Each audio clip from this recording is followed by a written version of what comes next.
there's a family member who never gives up on them. And that is what happens in this case with Wilhelmina and Ed Morin. Now, I have heard this many, many, many times, and every time I watch this on a true crime, like ID or something, I just get so sad because they were such a great couple. This older couple were in their 80s, and they had lived on a farm. They had a tree farm that they grew and sold Christmas trees out of. They had a little bit of money, they weren't super wealthy, but they were so happy. And every year they would throw a Christmas party that the whole town basically would come to. It was kind of like a, potluck, bring your own stuff. People would bring presents, and they looked forward to having this every year. Well, thing is that they were so, social people. Everybody loved them, and this is one of the cases that you rack your brain and you cannot imagine who would want these people dead. But unfortunately, on Christmas Eve, two people stopped over for their Christmas party at 10 in the morning, and they brought some food and cookies and presents. They knocked on the door, and then a couple more people showed up, but there was no Wilhelmina and Ed, which was very strange. Immediately they got worried and called the family and wondered what happened. They were not inside the house.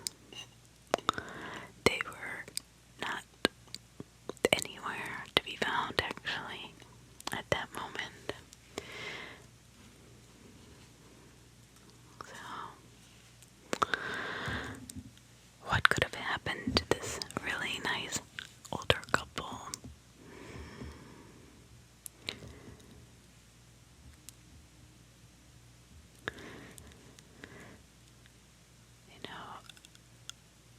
They were so well loved by their community. It is just strange how these two could have just disappeared. Everybody knew who they were.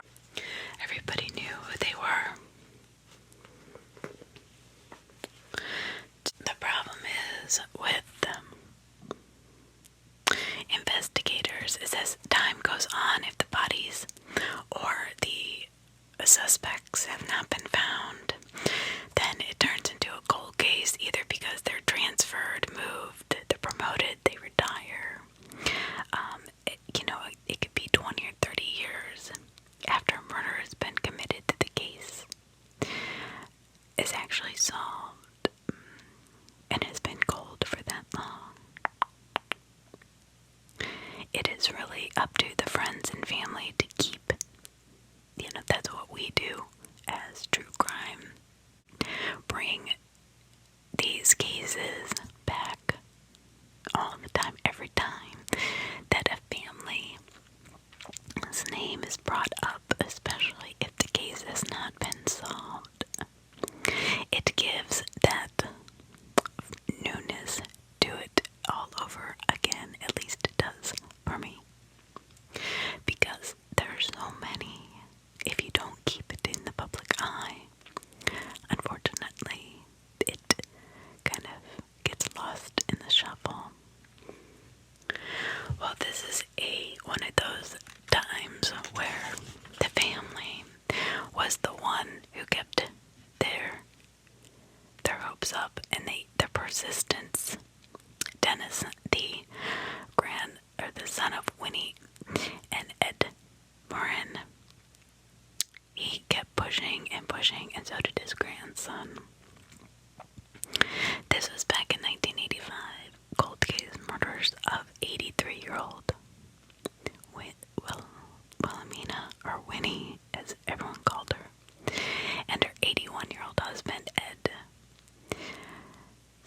is a perfect example of a family member not giving up. Their son Dennis just would not give up. His parents were too good of people to give up on. Not that anybody else is not, but it takes 30 years to find out what happened, and I think the family gets so discouraged. But he did not. It took him nearly 30 years, and the case took tons of twists and turns to thinking that it was somebody who worked for them, selling trees, and also their grandson was even a suspect. So Winnie and Ed were discovered shot to death in the woods outside Centralia, Washington, on Christmas Eve, 1985. The brutality and apparent randomness of the murders perplexed the residents of Lewis County, Washington. Lewis County is predominantly rural, has fewer than 100,000 residents, and it is known for its crime rates. With plenty of questions but very few leads, the Lewis County Sheriff's Department got to work creating a chronological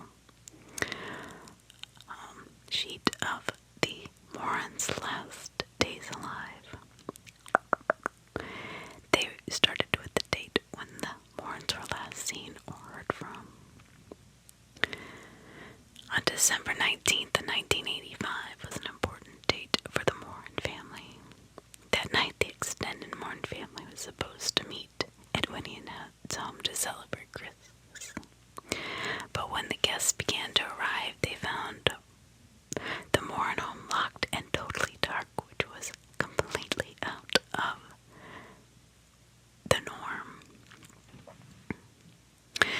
Feeling that something was very wrong, Dennis and some other relatives went to the Lewis County Sheriff's Department to file a missing persons report. The Sheriff's Department quickly determined that the Morins were not a couple trying to get lost.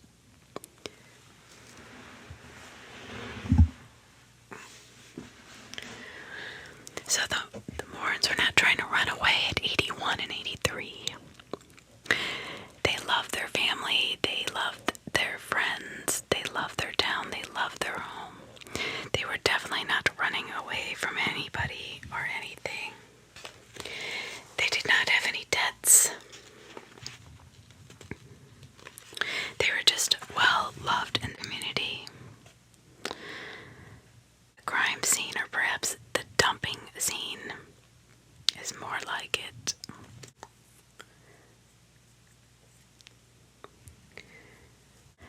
Indicated that their deaths were no accident. Whoever it was they met up with, that person or persons intended to kill the couple. With plenty of questions but few leads, the Lewis County Sheriff's Department got to work. December 19th was the party, and it was extended basically to the entire neighborhood. All their friends they had known forever. It was such a tiny town that everybody basically came. They knew the Morins were going to have a, big shindig. Everybody brought presents and food, and people started to arrive, and they were just like, this is not right. So, a missing persons report to the Lewis County Sheriff's Department. The Sheriff's Department quickly determined that the Morins were not a couple trying to flee the country or get lost, and that they had both either succumbed to some type of affliction common in old age, Alzheimer's disease, heart attack, or stroke, just to name 3 possibilities, or they met with untimely demise at the hands of others. That is what happened. An extensive search was conducted throughout the Lewis County, which turned up the Morins' car the next day. It was was really cold this year. The discovery of the Morins car was greeted and optimistic, and hope filled the room and the hearts of the people that loved them. However, soon that hope faded, and so did that optimism. The condition of the interior of the car suggested that foul play was definitely a problem here. The key was still in the ignition, and there was lots of blood on the seats. So much blood, the investigators said, that if it were shed by even 2 people, they surely died of blood loss. The Morin family's hopes of finding Winnie and Ed alive sunk and were permanently dashed when the bodies of the elderly couple were discovered on Christmas Eve. The disappearance of Winnie and Ed Morin was officially ruled a double homicide, and local investigators immediately set to find their killers. But soon they found out how difficult a homicide investigation can be without physical evidence. So 2 suspects emerge.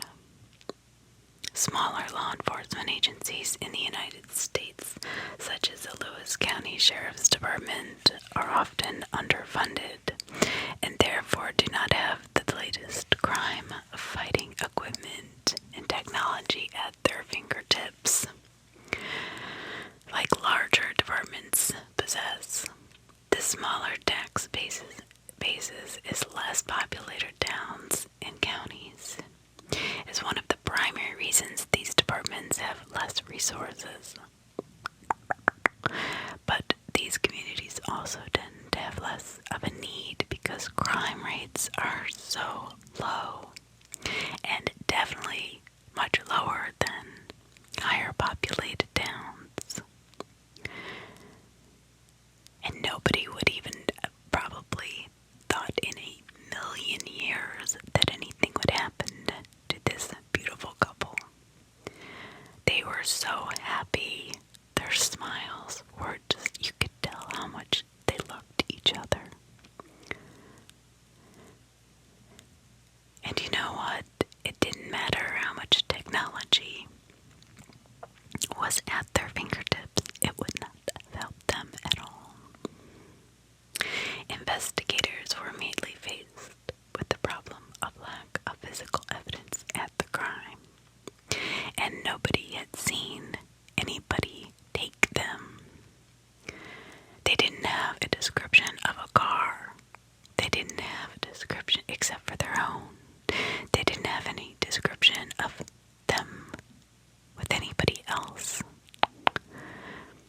And if they did, nobody could see them. You know, they stayed out of view. Investigators also had a problem. There was no DNA. Back in 1985, especially in little towns like that, investigators, they could test for blood types, and only types they could identify from the car were those that matched Ed and Winnie's. Also, fingerprinting was another way of deciphering the Morins with potential suspects. However, there was no other fingerprints on the car except for the Morins. Other than Ed and Winnie's. There was also no fingerprints other than Morins in the car or their home. Closed-circuit television cameras were a fairly novel concept in 1985, and there were a few witnesses that could help investigators, or at least in the early stages of the investigation. The investigation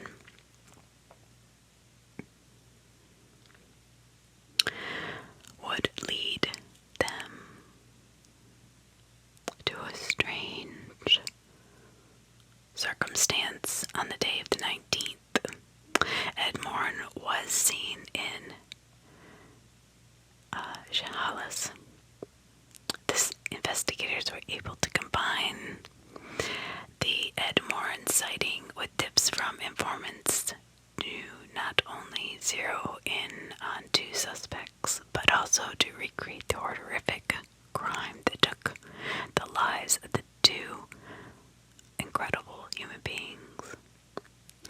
In 1985, Rick and John Rife were a couple of 20-something with no real ambitions or plans for their future, although the two brothers were known to local law enforcement as bottom of the totem pole criminals. They were not known to have especially violent, backgrounds or to have committed any major crime thus far, so they stayed under the police's radar for the most part.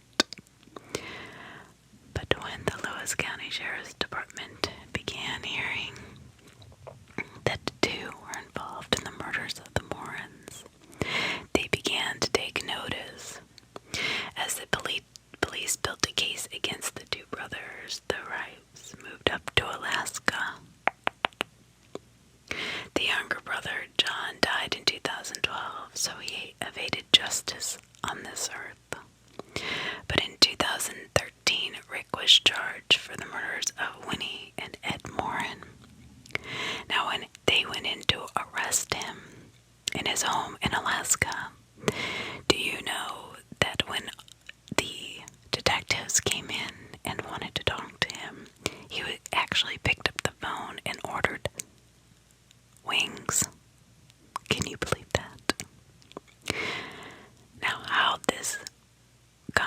these guys were found is that they actually had an eyewitness kid, and when they were coming back, I guess, from killing them, or the kids saw all four of them were, alive. The Morins were still alive.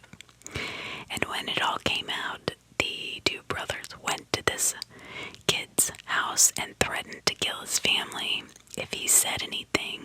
So this kid, who is, now an adult, did not come forward until his mother had passed away.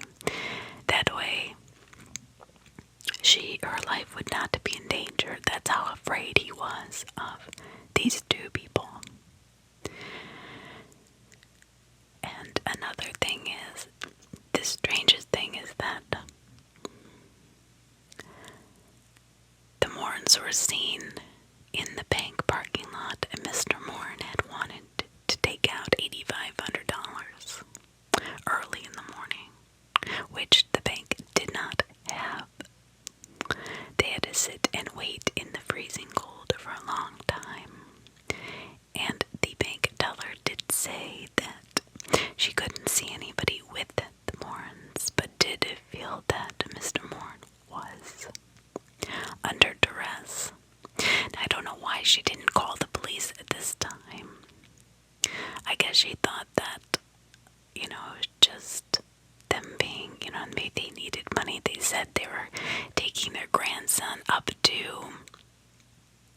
north to buy a car. But she found that a little bit strange. But, you can't really question anybody about what they want to do with their money. So as they sat and waited, they waited way out in the parking lot, which was really kind of odd. But the teller came out to bring the Morins' money, and literally he jumped out of the car. He said, yeah, I'll just take it from here. And she said, okay, and she kind of tried to look around, and then he wouldn't let her look. But he said, thank you, that'll be good, and he turned around and left. If she had just known, maybe followed her instincts, I don't know.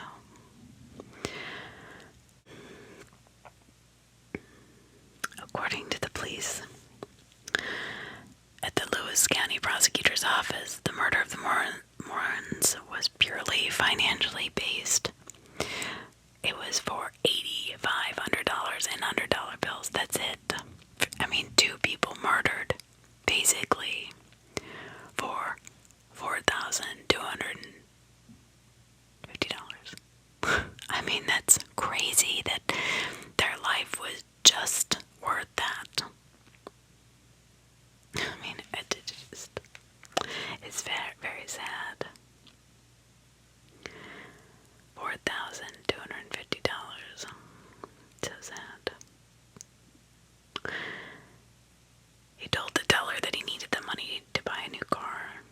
When the teller asked about Winnie, who usually always accompanied Ed into the bank, he replied that she did not feel well and decided to wait in the car. The teller told Ed that they did not have such money on hand and would have to wait for more, and it would be an hour or so. So he said he would wait in his car with his wife. Which I think is strange. I mean, if they really were just, if it were, okay, let's say I was the teller, and I am looking at this person that I know every day, I see them every day, and they want to take out $8,500 to buy a car, that's fine, but why wouldn't they just go home? Why would they wait in such cold weather for so long?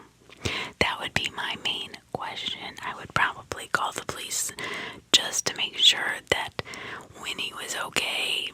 You know, Ed may have gone crazy, you don't know. But I would just have called somebody to double check on them. So after he finally got his cash, he thanked the teller and told her that he would drive his new car through the drive-through window the next time he came to the bank. And that was the last time Ed was seen alive by anybody. Police theorized that the Wright brothers had picked the Morins as marked days or weeks before the homicides were committed. Rick gained entry to the Morin home in the early hours of the 19th and then forced the couple at gunpoint into their 1969 Chrysler.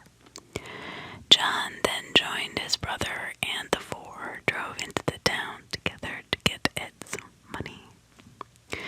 The Morins' car was spotted several times around town that day, including driving away from the Morins' home with all four occupants.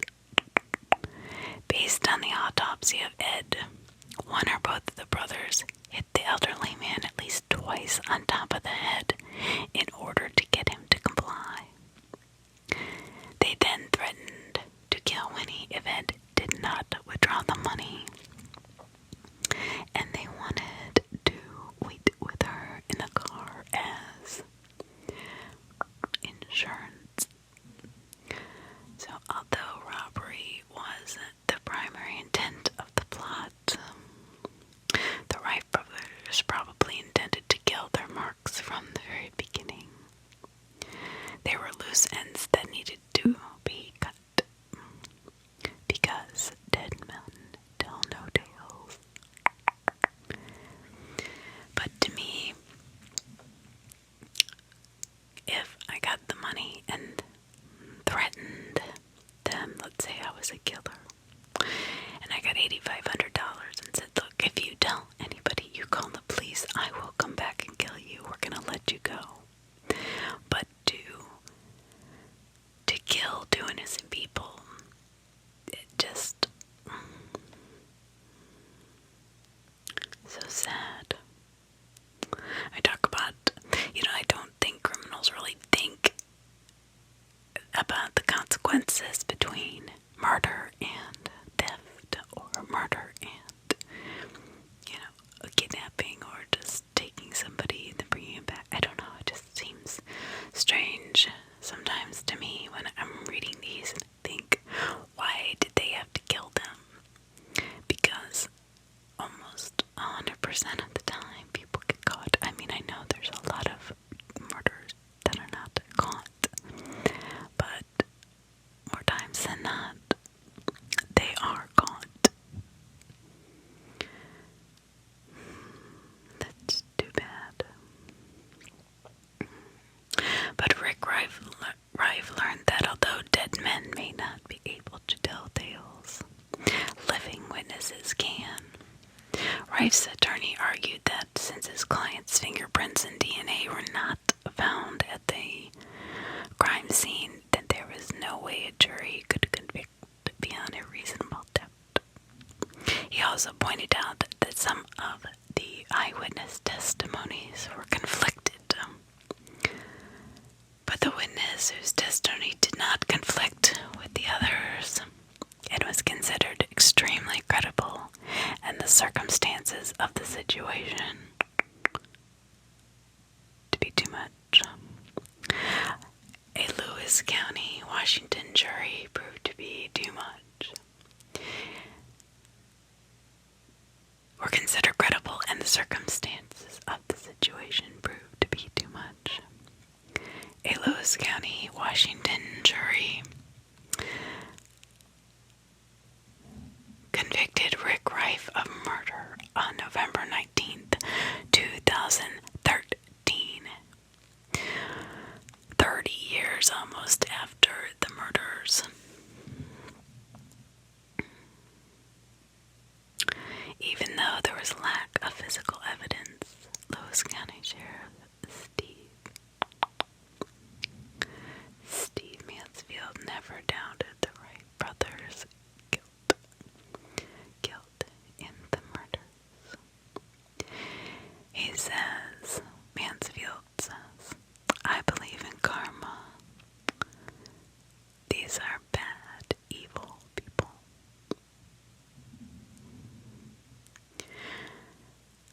I have always found that story to be very sad because of what kind of people these two were. When you see their picture, you'll know what I mean if you have not already heard this story.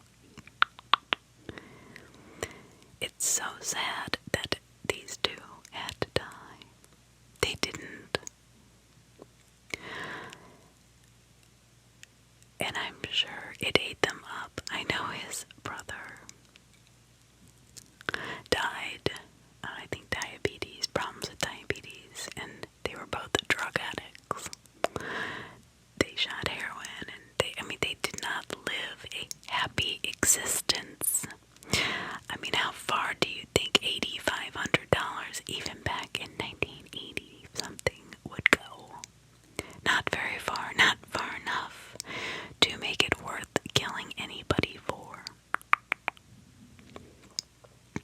Especially since they had seen their eyewitness. They had threatened their eyewitness. They didn't know what was going to happen. What was going to happen to them after all of that.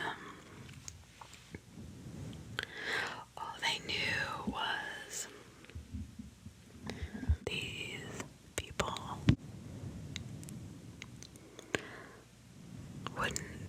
all they knew that these people saw them.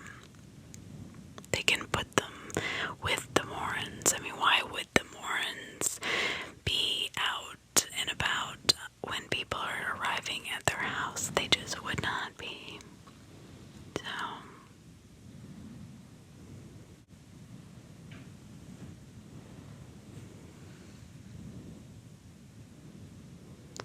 they just would not be.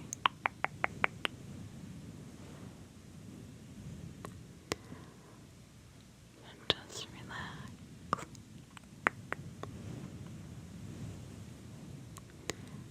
Just relax.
offended by this accusation because he had never heard his grandparents.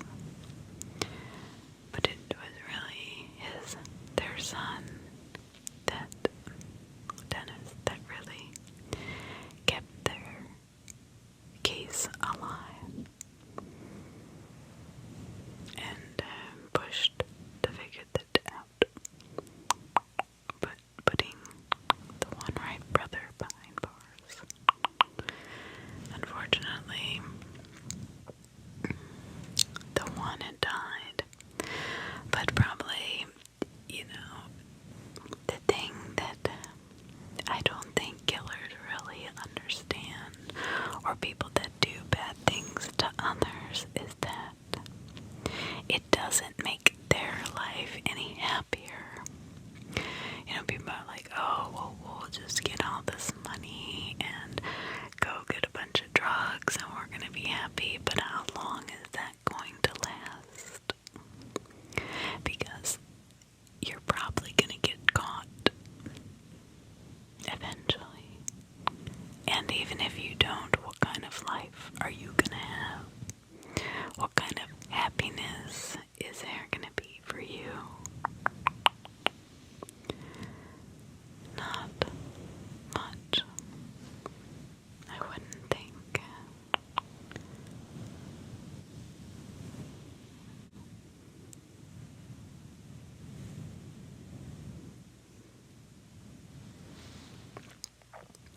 And to pick on an 81 and an 83-year-old, that's just, I think that is the saddest part. Not that, anybody other, anyone else wouldn't be just sad, but to pick on an elderly couple that is so happy and that's how they had to end their life, that just doesn't seem right. They never did anything to anybody except for be good neighbors, be kind, caring people. They were known to help people, help the community.